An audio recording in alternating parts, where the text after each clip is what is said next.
ବର୍ତ୍ତମାନ ସମୟ ହେବ ରାତି 12:30।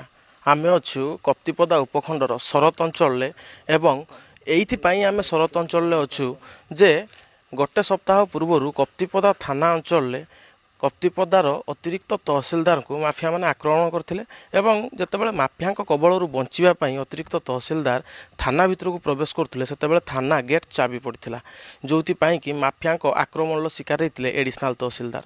ତେବେ ଆମେ ବର୍ତ୍ତମାନ ଅଛୁ ଶରତ ଥାନା ସାମ୍ନାରେ ଏବଂ ମୁଁ ସିଧାସଳଖ ଦୃଶ୍ୟ ଦେଖିବା ପାଇଁ ଚାହିଁବି। ଇଏ ହେଉଛି ଶରତ ଥାନା। ଆପଣମାନେ ଦେଖିପାରୁଥିବେ ଯେ ରାତି 12:30 ସମୟରେ ଥାନା ପୁରା ସୁନସାନ ପଡ଼ିଛି। ଥାନାରେ କେହି ନାହାନ୍ତି, କୁଆ କୋଇଲି ବି ନାହାନ୍ତି। କାହିଁକି ନା ଆମେ ଖବର ପରିବେଷଣ କରିବା ପୂର୍ବରୁ ଡାକୁଥିଲୁ ଏବଂ ଯୋଗାଯୋଗ କରିବା ପାଇଁ ଚେଷ୍ଟା କରୁଥିଲୁ ଏବଂ କେହି ଶୁଣୁନଥିଲେ। ସବୁଠାରୁ ବଡ଼ କଥା ଇଏ ହେଉଛି ଥାନାର ସବ୍ ଗେଟ୍। ଆପଣମାନେ ସିଧାସଳଖ ଦୃଶ୍ୟ ଦେଖିପାରୁଥିବେ। ଇଏ ହେଉଛି ଥାନାର ସବ୍ ଗେଟ୍। ଥାନାର ସବ୍ ଗେଟ୍ ବାହାର ପଟୁ ଦିଆଯାଇଛି ଏବଂ ଭିତର ପଟେ ଯଦିଓ ଚାବି ପଡ଼ିନାହିଁ, ଭିତର ପଟୁ ବି ସବ୍ ଗେଟ୍ ବନ୍ଦ ଅଛି। ତେବେ ଇଏ ହେଉଛି ଥାନାର ମେନ୍ ଗେଟ୍। ଆପଣମାନଙ୍କୁ ସିଧାସଳଖ ଦୃଶ୍ୟ ଦେଖିବା ପାଇଁ ଚାହିଁବି। ଇଏ ହେଉଛି ଥାନାର ମେନ୍ ଗେଟ୍। ଥାନାର ମେନ୍ ଗେଟ୍ର ବି ଦୃଶ୍ୟ ଆପଣମାନେ ଦେଖିପାରୁଥିବେ କେଉଁଭଳି ଭାବରେ ମେନ୍ ଗେଟ୍ ବନ୍ଦ ଅଛି। ତେବେ ସବୁଠାରୁ ବଡ଼ କଥା ଆମେ କହିପାରିବା ଯେ ଯେତେବେଳେ କପ୍ତିପଦା ଥାନା ଅଞ୍ଚଳରେ ଅତିରିକ୍ତ ତହସିଲଦାରକୁ ଆକ୍ରମଣ ହେଲା ଏବଂ ସେଠି ଗୋଟେ ପ୍ରଶ୍ନବାଚୀ ସୃଷ୍ଟି ହେଲା ଯେ ଯଦିଓ ଥାନାର ଗେଟ୍ ଚାବି ନ ପଡ଼ିଥାନ୍ତା ହୁଏତ ଅତିରିକ୍ତ ତହସିଲଦାର ଆକ୍ରମଣର ଶିକାର ହୋଇପାରିନଥାନ୍ତେ କିମ୍ବା ଏ ଘଟଣାକୁ ଏଡ଼ାଇ ଦିଆଯାଇ ପାରିଥାନ୍ତା। ତେବେ ସବୁଠାରୁ ବଡ଼ କଥା ଥାନା ସରକାରୀ ନିୟମ କ'ଣ କହୁଛି? ଥାନା ଗେଟ୍ ଚାବି ପଡ଼ିବ, ବନ୍ଦ ରହିବ ନା ରାତି ସମୟରେ ଖୋଲା ରହିବ? ଏହା ସବୁଠାରୁ ବଡ଼ ପ୍ରଶ୍ନ। ଏବଂ ମୁଁ ଥାନା ଭିତରକୁ ଦେଖିବା ପାଇଁ ଚାହିଁବି। ଥାନା ଭିତରର ଦୃଶ୍ୟ କିଛି ଏଭଳି ରହିଛି।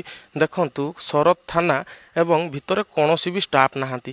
ଆଉ ଶରତ ବଜାରର କଥା ଯଦି ଆମେ ଦେଖିବା ପାଇଁ ଯିବା, ପୁରା ଶରତ ବଜାର ସୁନସାନ ହୋଇପଡ଼ିଛି ଏବଂ ଶରତ ବଜାରରେ କୌଣସି ବି ହୋମଗାର୍ଡ଼ ନାହାନ୍ତି। ସବୁଠାରୁ ବଡ଼ ପ୍ରଶ୍ନ ରାତ୍ରି କାଳରେ ଯେଉଁମାନେ ଡ୍ୟୁଟିରେ ରହୁଛନ୍ତି ପ୍ରକୃତରେ କ'ଣ ସେମାନେ ଡ୍ୟୁଟି କରୁଛନ୍ତି? ପ୍ରକୃତରେ କ'ଣ ସରକାରୀ ନିୟମ ଅନୁସାରେ ସେମାନେ ଲୋକଙ୍କୁ ଯେଉଁ ସୁରକ୍ଷା ଯୋଗାଇ ଦେବା କଥା ସେହି ସୁରକ୍ଷା ଯୋଗାଇ ଦେଉଛନ୍ତି? ତାହା ସବୁଠାରୁ ବଡ଼ ପ୍ରଶ୍ନ। ସବୁଠାରୁ ବଡ଼ କଥା ଆମେ କହିପାରିବା ଯେଉଁ ଥାନାରେ ଯେଉଁ ଥାନା ଅଧିକାରୀ ଅଛନ୍ତି ନିଶ୍ଚିତ ଭାବରେ ଆମେ ତାଙ୍କୁ ମଧ୍ୟ ଯୋଗାଯୋଗ କରିବା ପାଇଁ ଚେଷ୍ଟା କରିଥିଲୁ, କିନ୍ତୁ ଥାନା ଅଧିକାରୀଙ୍କର କୌଣସି ପ୍ରତିକ୍ରିୟା ଆମେ ପାଇପାରିନଥିଲୁ। ଇଏ ହେଉଛି ଦୃଶ୍ୟ ଶରତ ଥାନାର। ଆପଣମାନେ ଦେଖିପାରୁଥିବେ ଯେ ପ୍ରକୃତରେ ରାତ୍ରି ସମୟରେ ଯଦି ଥାନା ଗେଟ୍ ଚାବି ପଡ଼ିବ, ଗ୍ରାଉଣ୍ଡ ରିଆଲିଟି ଚେକ୍ କରୁଛି କନକ ନ୍ୟୁଜ୍, ଯଦି ଥାନା ଗେଟ୍ ବନ୍ଦ ରହିବ ରାତି ସମୟରେ ଯେଉଁ ଲୋକମାନେ ଅଛନ୍ତି କିମ୍ବା ଅଭିଯୋଗକାରୀମାନେ ଅଛନ୍ତି ଯେଉଁମାନେ ରାତି ସମୟରେ ଥାନାକୁ ଆସିବେ ସେମାନେ କ'ଣ କରିବେ?